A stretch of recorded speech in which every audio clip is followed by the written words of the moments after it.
எல்லாருக்கும் வணக்கம். இந்த படத்தில் வாய்ப்பு எனக்கு கொடுத்ததுக்கு முதல்ல ப்ரொடியூசர் ரமேஷ் சார், உங்களுக்கு நான் ரொம்ப நன்றி தெரிவிச்சுக்கிறேன். அப்புறம் Aster Pradeep sir, Jagan sir, Naren sir, எல்லாருக்குமே நான் நன்றி தெரிவிச்சுக்கிறேன். சுரேஷ் சங்கையா வந்து எனக்கு காக்காமட்டிலேருந்து பழக்கம், அசிஸ்டன்ட் டைரக்டர்லேருந்து அவங்க பழக்கம் எனக்கு ஒரு. இப்போ சொன்ன மாதிரி கடாயன் கருணை படம் வந்து சுரேஷ் சங்கையா முதல்ல எனக்கு தான் கதை சொன்னார் அந்த படத்தை. அப்போ நாம் கொஞ்சம் பயந்தோம், ஏன்னா சரி நம்ம காமெடினா போயிட்டுருக்கோம் அதில் அப்படின்னு. ஆனால் நல்ல கதை அப்படின்னு அதில் ஒரு கேரக்டர் சொன்னாப்புல, அதாவது பண்ணலாம். நான் அந்த டைமில் கூப்பிடும்போது என்னால் போக முடியாமல் போயிடுச்சு, சில இடங்கள் கமிட்மெண்ட்டில். அது ட்ராப் ஆனதுனால நான் அதில் நடிக்க முடியாதனால ஒரு வேளை சுரேஷ் சங்கையா என்னை வச்சு ஹீரோவை பண்ணணும்னு முடிவு பண்ணது எனக்கு வந்து பெரிய பாக்கியம் நினைக்கிறேன். ரொம்ப லைவான டைரக்டர். நான் மணிகண்டன் சார் அப்பப்போ சொல்லுவார், காக்காமட்ட டைரக்டர் அப்பப்போ சொல்லுவார், அவன்கிட்ட நிறைய விஷயம் லைவாக நிறைய சொல்லுவான் விவேக் பாபு அப்படின்னாப்புல. கடைசியாக நாங்கள் ஷூட்டிங் பண்ணிகிட்டு இருக்கும்போது ஒரு முறை எல்லாம் இந்த ஆர்டிஸ்ட்டுங்க, நிறைய ஆர்டிஸ்ட்டுங்க எல்லாரையும் வந்து உட்கார வச்சு டிராக்டர்லேருந்து தள்ளிட்டுருக்கான். நான் அப்போ சும்மா ஜென்ரலாக பேசிட்டுருக்கேன், என்னப்பா பண்ணிகிட்ருக்கான்னு பார்த்தா டிராக்டர்லேருந்து எல்லோரும் கீழே வந்துட்டான். ஏய் என்னடா பண்ணிகிட்ருக்கேன், லைவாக இருந்தால் தான் நான் சூப்பராக இருக்கும் அப்படின்னா, அதுக்காக என்னடா எல்லோரும் கீழே மண்ணு கொட்டுற மாதிரி கொட்டிகிட்ருக்கேன் அப்படின்னு. எல்லா விஷயமும் லைவாக பண்ணி ஒரு விஷயமும் இந்த படத்தை பெரிய அளவில் கொண்டு வந்தது சுரேஷ் சங்கையா. ஷார்ட் எடுத்துன்னே இருப்போம், கேமராமேன் வந்து சார் வந்து ஃப்ரேம் செட் பண்ணுற கேப்பில் அண்ணா இன்னொரு கதை இருக்குண்ணா அப்படின்னு. என்னப்பா அப்படின்னு, இதே முடியல போகணும் அப்படின்னு, கேளு அப்படின்னு அந்த 17 நிமிஷத்தில் ஒரு கதை சொல்லியிருக்காப்புல என்கிட்ட. அடுத்த படம் தான் பண்ணுறோம், ரமேஷ் சார் கிட்டே போய் போட்டுருவோம் போயிட்டு அப்படின்னு. நல்ல டைரக்டரை மிஸ் பண்ணிட்டோம். கருப்பணியப்பன் சாருக்கு நான் ரொம்ப நன்றி தெரிவிச்சுக்கிறேன் சார். ஏன்னா எனக்கும் அவருக்கு ஒரு பெண்டிங் இருக்குது, சீக்கிரம் அதையும் சந்திச்சிடலாம் சார். ஜெகன் சார், உங்களோட நான் என் ஆளோட சிறப்புக்கான படம் பண்ணேன். அன்றைக்கி அவர் சொன்னது உண்மை தான், ஆனால் அது எப்படி சொல்கிறது சார், நான் வந்து உங்களை வந்து அண்ணனாக பார்த்தேன் சார், அவ்வளோதான் சார். அப்புறம் நெல்சன் சார் சொன்னார், சீக்கிரம் அசிஸ்டன்ட் டைரக்டருக்கு நிறைய வாய்ப்பு கொடுங்கன்னு. நான் நிறைய பேர் கொடுத்துருக்கேன் சார். சுரேஷ் சங்கையா அசிஸ்டண்ட்டு 5 பேர் எனக்கு கதை சொல்லியிருக்காங்க. அதில் பேர்லாம் சொல்லாதீங்க, யார் பேச ரொம்ப நீங்கள் ஒன்றும் சொல்லக்கூடாது இல்லை எல்லாருக்கும். ஏன்னா நானும் ஒரு அசிஸ்டன்ட் டைரக்டராக தான் வந்தேன், ராம்பாலா சார்கிட்ட லொல்லு சப்பாலேருந்து. அதனால் அந்த வழி எனக்கு தெரியும். இன்றைக்கி வர்றதுக்கு முன்னாடி ப்ராமிஸாக சொல்கிறேன், வர்றதுக்கு முன்னாடி 3 பேர்கிட்ட என் கார்டனில் கதை கேட்டுட்டு தான் வரேன். சார் சொன்ன மாதிரி பணம் முக்கியம் கிடையாது. இதே பரணி ஸ்டுடியோவில் ஏவிஎம்லாம் வந்து ஒரு டைலாக் 2 டைலாக் பேசுறதுக்கு ரோட்டில் நின்று இருக்கேன். பணம் முக்கியம் இல்லை சார், கரெக்ட் தான் சார். மேடை ஏறி சாமி இல்லைன்னு சொல்கிறத விட, ஆமாம் சார், அப்படி பார்த்தோன்னா நம்மளால் இஎம்ஐ கட்டவே முடியாது சார். ஊறப்பட்ட பிரச்சனை இருக்குது. அத்தனை அசிஸ்டன்ட் டைரக்டர் போகிறாங்க, இன்றைக்கி யார் சார் எந்த ப்ரொடக்ஷனில் நீங்கள் வந்து அவங்களுக்கு ஒரு வாய்ப்பு கொடுக்குறீங்க? கரெக்ட் தானே?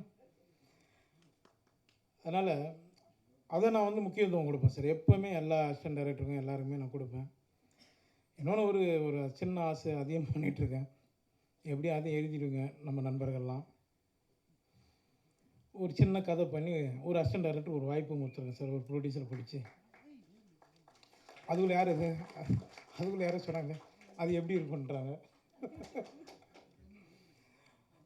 சுரேஷ் சங்கையா, நீ வந்து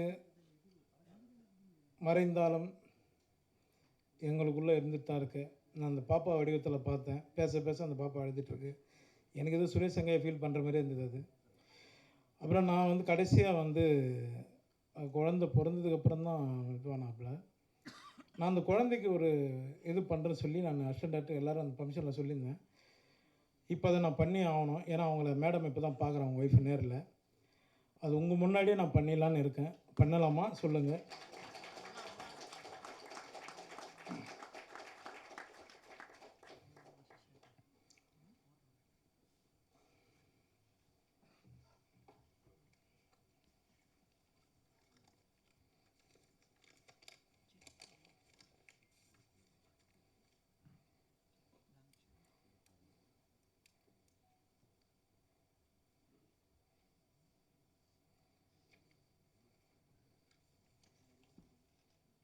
ஒரு செகண்ட், சாரி.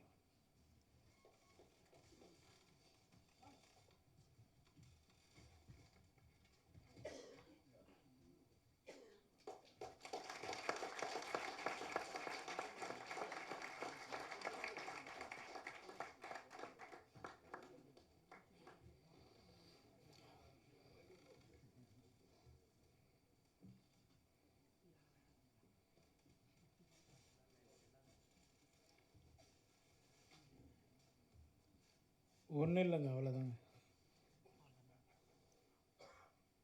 வாங்க, யார் வேணாலும் வாங்க, நான் படம் பண்ணுறேன்.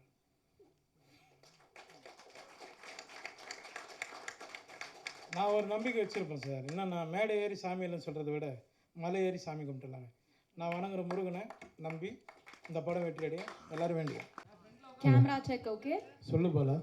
இல்லை, எடுத்தோடனே உங்களை வந்து மனித கடவுள் சாய்ராம் அப்படின்னு சொன்னாங்க. ஆனால் உங்களுடைய பேட், அதை கெட்ட எண்ணங்கள் அப்படின்ற மாதிரி மற்ற தகவல் பரவுது. ஆனால் மேடையில் இப்போ பார்த்தீங்கன்னா டைரக்டர் இல்லாத இடத்த வந்து நீங்கள் நின்று அவங்களுக்கு என்ன செய்ய வேணும் அப்படின்றதுக்கு முன்னாடி நின்று செய்கிறீங்க. பட் இந்த மாதிரியான தகவல் ஏன் உங்கள் சைட்லேருந்து வெளியே வர மாட்டேன்? உங்களை பற்றி தவறான தகவல் மட்டும் முன்னாடி வெளியில் வரட்டும், அது வரட்டும், அப்படியே வரட்டும், தவறாக வரட்டும், தப்பு கிடையாது. எத்துப்பால உனக்கு என்ன கிரிக்கெட் ஃபங்க்ஷன் நான் வரணும் ஊருக்கு, அவ்வளோதான். ஊடுறாங்க ஏதோ வந்து ஏதாவது ஒரு செல்லு தூக்கணும், நான் ஒன்றும் பண்ணாத பாலா. இல்லைண்ணே, உனக்கு தாம்பரத்துக்கு நான் வரேன். இல்லைண்ணே, அது ஒரு வாரமாக கேட்டுனதில்ல, நான் வரேன். அவள் ஆஃப் பண்ணு. இல்லைண்ணே, வானா நான் சொல்கிறதுக்கு உண்மை நீ என்ன நான் கேட்டேன்னு எல்லாத்தையும் உங்கள் முன்னாடியே சொல்லிடுவேன். எலெக்ஷன் டைமில் கரெக்டாக தண்ணி டைம் வருது. ஏன்னா ஏற்கனவே மண்டேலா ஒரு ஓட்டு வந்து என்ன வேலையை செய்யுன்றதை மண்டேலாவில் சிறப்பாக செஞ்சு காமிச்சிங்க. இப்போ அதே எலெக்ஷன் நிஜமாக கரண்ட்டில் வரப்போகுது. இந்த டைமில் தண்ணி எடுத்துகிட்டு வந்திருக்கீங்க. இதில் ட்ரைலர்லேயே பார்த்தீங்கன்னா மனு எழுதி போடலாமாடான்னு கேட்கும்போது டக்குன்னு ஒரு வார்த்தை சொல்கிறீங்க, வடம் அடிக்கிறதுக்கா அப்படின்ட்டு. டைரக்டரோட பஞ்சு. நீ டைரக்டர். ஓகே, டைரக்டர் அந்த டீமோட கேளுங்க, டீமுக்கிட்ட கேளுங்க, அது அவங்க சொல்லுவாங்க.